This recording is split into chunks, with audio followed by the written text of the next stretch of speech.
Bonjour YouTube, je suis Sébastien et si vous avez une Twingo 2 et que vous voulez la transformer en break, voici comment démonter les sièges arrière. Et vous allez le voir, ça libère une certaine place et ça en fait une voiture qui a un coffre aussi grand qu'un break de taille normale de break, enfin de la série 3 par exemple. La méthode est plutôt simple, il ne vous faut pas grand chose comme outil. Il faut défaire les deux écrous aveugles de chaque siège à l'avant. Pour ça j'utilise un cliquet, mais n'importe quelle clé plate ferait l'affaire. Si vous avez un petit peu de force dans les mains, le plus vous aurez de levier, mieux ce sera pour le faire, parce qu'ils sont bien serrés. Et il faudra bien les resserrer après. Et une fois qu'ils sont défaits, débloqués, ils se desserrent à la main.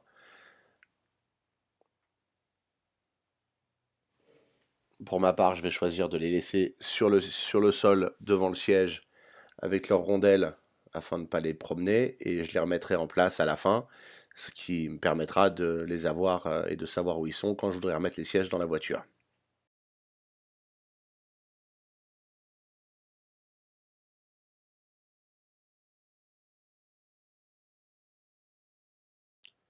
Une fois débarrassé d'eux, il faut avancer le siège autant que possible.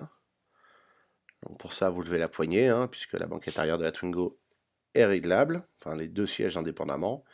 Et vous trouvez à l'arrière les deux languettes rouges, après avoir rabattu le dossier pour un côté plus pratique, mais ça c'est facultatif.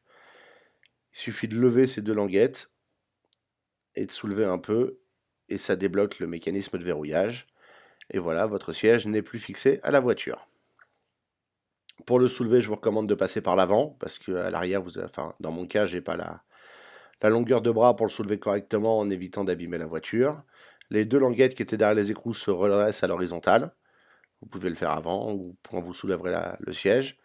Comme vous pouvez voir, je l'ai reculé un peu, ce qui va me permettre de le soulever et de laisser glisser les platines avant, puisqu'il n'y a rien qui accroche, à part maintenant évidemment la poignée sur les tapis de sol arrière, qui ne sont pas d'origine. Et comme vous pouvez le voir, j'ai oublié la ceinture de sécurité, donc on va recommencer. Et avant de vous affoler comme moi à vous dire il faut un outil pour la défaire, à savoir c'est un écrou avec une tête torx, elle est faite pour être défaite facilement, Renault y avait pensé. Donc voilà comment ça marche en fait. L'écrou est pris dans une espèce de platine en métal, et en tirant la petite languette qui est de l'autre côté de cette platine, vous pouvez débloquer la platine, vous allez le voir sur l'autre siège. Je me sens un petit peu idiot d'avoir fait ça, mais bon c'est pas grave, on va remettre l'écrou et passer à autre chose. C'est comme ça qu'on apprend. Et maintenant, pour sortir le siège, attention, il est lourd. Prévoyez où vous allez le poser et quelqu'un pour vous ouvrir les portes, parce que c'est pas si simple. Ça pèse vraiment lourd, ce qui explique un peu la consommation. Et maintenant, on va remettre les écrous aveugles en place, et je les resserrerai même avec la clé à la fin pour être sûr qu'ils ne se barrent pas pendant que la voiture n'a pas les sièges.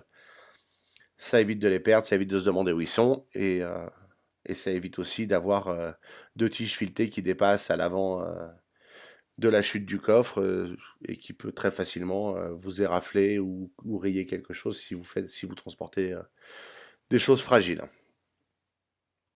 Maintenant, pour le deuxième siège, c'est exactement la même chose. Donc on va le faire en accéléré, c'est pas la peine que vous regardiez dévisser le siège. Néanmoins, on va s'attarder sur la ceinture pour que vous puissiez bien voir le mécanisme.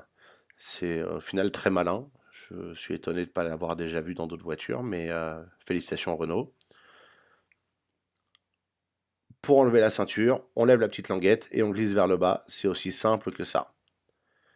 Et si on vous la fait sous un autre angle, on lève la petite languette, on glisse vers le bas et c'est aussi simple que ça. Et pour la remettre, c'est l'opération inverse. Avant d'avoir terminé, on remet bien les écrous et leurs rondelles, on n'oublie rien, et on les serre avec la clé pour pas qu'ils se barrent. Ça évitera d'avoir une mauvaise surprise dans un petit moment quand on doit remettre les sièges. Et voilà, un break. Honnêtement, la place dans le coffre est impressionnante. On peut y mettre 3 labradors, on peut y mettre des colis Ikea, on peut y mettre plein de choses. Donc c'est assez simple et ça prend vraiment pas très longtemps de démonter la voiture, démonter les sièges, pour gagner un côté pratique non négligeable. Merci d'avoir suivi cette vidéo. Si elle vous a été utile, n'oubliez pas de la liker et de vous abonner pour en voir d'autres. Et si vous avez des questions, les commentaires sont là pour ça.